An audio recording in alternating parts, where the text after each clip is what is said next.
Welcome to SKG learning academy. आज आहे 16 मार्च 2024। आजच्या दिवसाचे जे काही महत्त्वाचे चालू घडामोडीचे क्वेश्चन्स असणार आहेत ते आपण पाहणार आहोत। त्या अगोदर आपल्या चॅनलवर जर पहिल्यांदा आला असाल चॅनलला सबस्क्राईब आणि व्हिडिओला लाईक करायला विसरू नका। अशाच प्रकारचे रोजचे रोज चालू घडामोडीचे सेशन आपल्या चॅनलवर घेऊन येत असतो। चला तर आजच्या सेशनला सुरुवात करूया। आजचा पहिला प्रश्न आहे, कोणत्या राज्य सरकारकडून जम्मू काश्मीरमध्ये 2.5 एकर जमिनीची खरेदी केली जाणार आहे? प्रश्नाचं योग्य उत्तर आहे ऑप्शन क्रमांक बी, महाराष्ट्र। महाराष्ट्र राज्य सरकार जम्मू काश्मीरमध्ये 2.5 एकर जमिनीची खरेदी करणार आहे। तर महाराष्ट्र सरकारद्वारे केंद्रशासित प्रदेश जम्मू आणि काश्मीरमध्ये 2.5 एकर जमिनी खरेदी करण्यासाठी मंजुरी मिळालेली आहे। सरकार श्रीनगरमधील मध्य काश्मीर भागातील बडगाम येथे जमीन खरेदी करणार आहे आणि या जमिनीवर महाराष्ट्र भवनाची निर्मिती केली जाणार आहे। या महाराष्ट्र भवनाच्या माध्यमातून राज्यातून जम्मू काश्मीरमध्ये येणाऱ्या पर्यटकांसाठी तसेच अधिकाऱ्यांसाठी राहण्याची आणि बाकी सुविधा या पुरवल्या जाणार आहेत। तर महाराष्ट्र राज्य हे जम्मू काश्मीरमध्ये जमीन खरेदी करणारे देशातील पहिलंच राज्य ठरणार आहे। पुढचा प्रश्न पाहूया। मिशन पामतेलच्या माध्यमातून पहिल्या पामतेल प्रोसेसिंग मिलचे उद्घाटन कोणत्या राज्यात करण्यात आले आहे? तर पहा, पामतेल प्रोसेसिंग मिलचे उद्घाटन करण्यात आलेलं आहे मिशन पामतेलच्या माध्यमातून। ऑप्शन क्रमांक डी, अरुणाचल प्रदेश या राज्यामध्ये या पामतेल प्रोसेसिंग मिलचे उद्घाटन नुकतंच करण्यात आलेलं आहे। तर पंतप्रधान मोदी यांनी मिशन पामतेल मोहिमेच्या अंतर्गत पहिल्या पामतेल प्रोसेसिंग मिलचे उद्घाटन अरुणाचल प्रदेशमध्ये केलेलं आहे। भारत सध्या खाद्यतेलाचा आयातक देश आहे। एकूण तेलाच्या 57% खाद्यतेल हे भारत बाहेरील देशामधून आयात करतो। पामतेल हा एक खाद्य वनस्पती तेल आहे जे की ताड झाडाच्या फळापासून तयार केले जाते। सध्या पामतेलाचा सर्वात मोठा उत्पादक देश हा इंडोनेशिया आहे आणि त्यानंतर मलेशिया, थायलंड आणि नायजेरिया यांचा अनुक्रमे क्रमांक लागतो। पुढचा प्रश्न पाहूया। नुकताच जागतिक ग्राहक अधिकार दिवस कोणत्या दिवशी साजरा करण्यात आला? प्रश्नाचं योग्य उत्तर आहे ऑप्शन क्रमांक बी, 15 मार्च। 15 मार्च या दिवशी जागतिक ग्राहक अधिकार दिवस साजरा करण्यात आला। दरवर्षी हा दिवस 15 मार्च रोजी साजरा करण्यात येतो। ग्राहकांच्या अधिकारांचे संरक्षण करणे आणि ग्राहकांच्या हक्कांसंबंधी जागरूकता वाढविण्यासाठी जगभरामध्ये हा 15 मार्च दिवस जागतिक ग्राहक अधिकार दिवस म्हणून साजरा करण्यात येतो। या दिवसाची सुरुवात अमेरिकेचे माजी राष्ट्रपती जॉन एफ केनेडी यांनी केली होती। 15 मार्च 1962 रोजी केनेडी यांनी अमेरिकी काँग्रेसमध्ये ग्राहकांच्या अधिकारांसंबंधित भाषण दिलेलं होतं। या 2024 या वर्षाची ग्राहक अधिकार दिवसाची थीम आहे ग्राहकांसाठी निष्पक्ष आणि जबाबदार AI। तसेच जागतिक ग्राहक दिन जो आहे हा 24 डिसेंबर रोजी साजरा केला जातो। पुढचा प्रश्न पाहूया। फिलिस्तीन किंवा पॅलेस्टाईन देशाचे नवे पंतप्रधान कोण बनले आहेत? तर पहा, प्रश्नाचं योग्य उत्तर आहे ऑप्शन क्रमांक सी, मोहम्मद मुस्तफा हे जे आहेत हे फिलिस्तीन या देशाचे नवे पंतप्रधान बनलेले आहेत। तर मोहम्मद मुस्तफा फिलिस्तीन देशाचे नवीन पंतप्रधान असणार आहेत।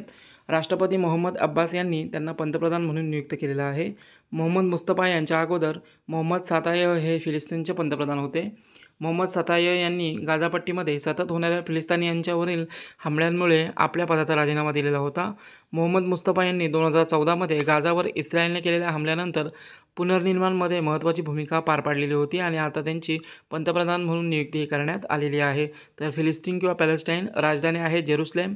चलन येथे 3 प्रकारचे चलन वापरले जाते, Egypt pound, Israeli new shekel, Jordanian dinar. सध्या राष्ट्रपती आहेत मोहम्मद अब्बास आणि पंतप्रधान आहेत मोहम्मद मुस्तफा। पुढचा प्रश्न पाहूया। नुकताच संकलन ॲप्लिकेशन कोणी सुरू केले आहे? प्रश्नाचं योग्य उत्तर आहे ऑप्शन क्रमांक डी, अमित शहा। केंद्रीय गृहमंत्री आणि सहकार मंत्री अमित शहा यांनी हे संकलन ॲप्लिकेशन सुरू केलेलं आहे।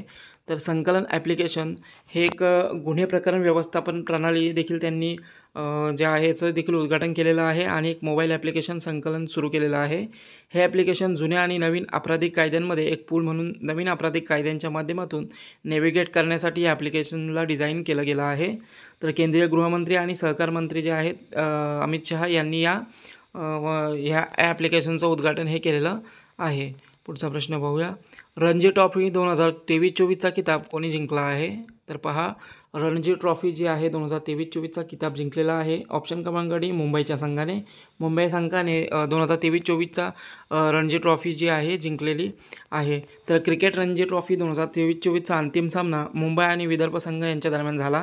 या सामन्यामध्ये मुंबई संघाने विदर्भ संघाला 169 रन्सने हरवत हा सामना जिंकलेला आहे। हा अंतिम सामना मुंबई येथील वानखेडे स्टेडियमवर पार पडला। मुंबई 42व्यांदा रणजी ट्रॉफी विजेता ठरलेला आहे।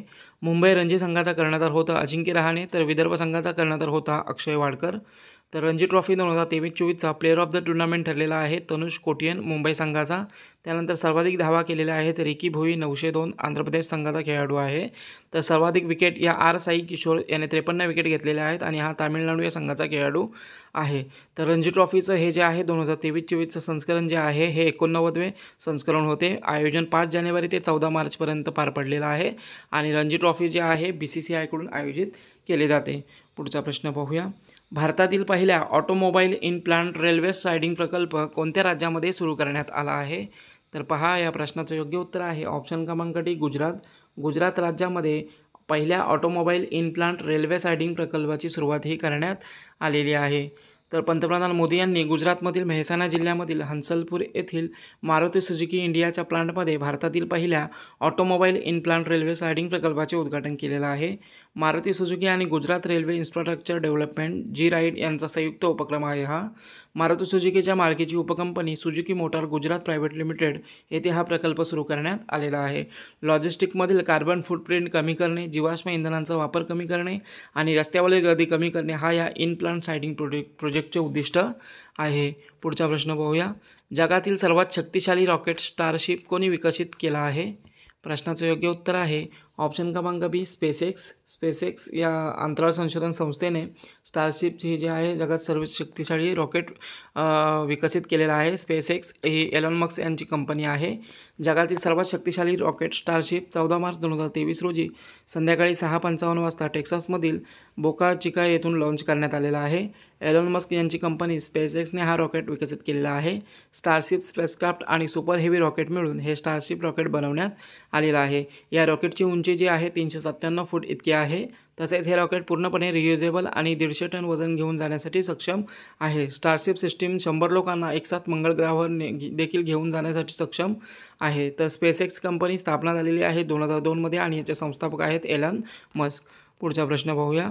संयुक्त आर्थिक आणि व्यापार समिती स्थापन करण्यासाठी भारताने नुकताच कोणत्या देशासोबत करार केलेला आहे?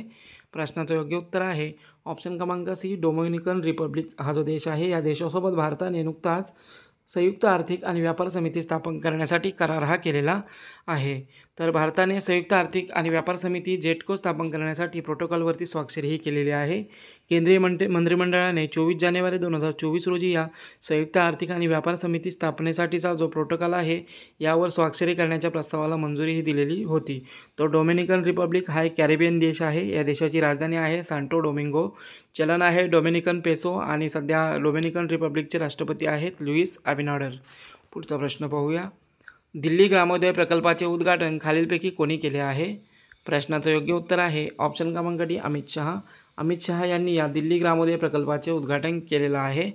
तर दिल्ली ग्रामोदय जी योजना आहे या अभियानांतर्गत दिल्लीमधील 41 गावांमध्ये पाईप नॅचरल गॅस म्हणजे PNG सुविधा आणि 178 गावांमध्ये या योजनांच्या माध्यमातून विविध विकास कामांच्या प्रकल्पांचे उद्घाटन हे केलेलं आहे. दिल्लीमधील ग्रामीण भागात पायाभूत सुविधा आणि जीवनमान उंचावण्याच्या उद्देशाने हा प्रकल्प सुरू करण्यात आलेला आहे. या अभियानासाठी 960 कोटी रुपयांचा निधीची तरतूद जी आहे करण्यात आलेली आहे.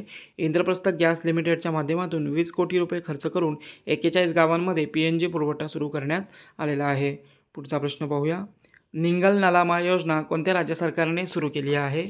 तर पहा, या प्रश्नाचं योग्य उत्तर आहे ऑप्शन क्रमांक सी तामिळनाडू. तामिळनाडू राज्य सरकारने ही निंगल नालामा योजना सुरू केलेली आहे. निंगल नालामा याचा मराठी अर्थ होतो तुम्ही बरे आहात का?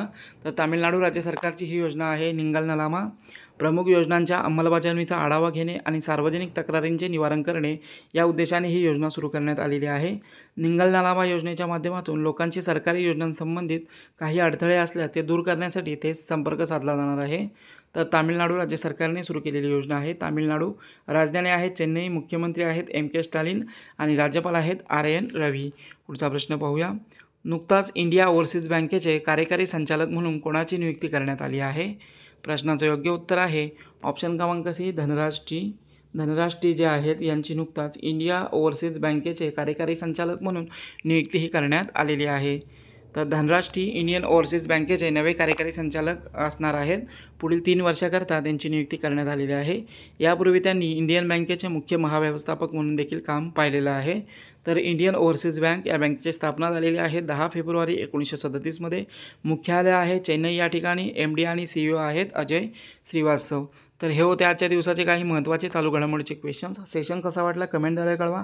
चॅनेलला सबस्क्राईब आणि व्हिडिओला लाईक करायला विसरू नका. धन्यवाद.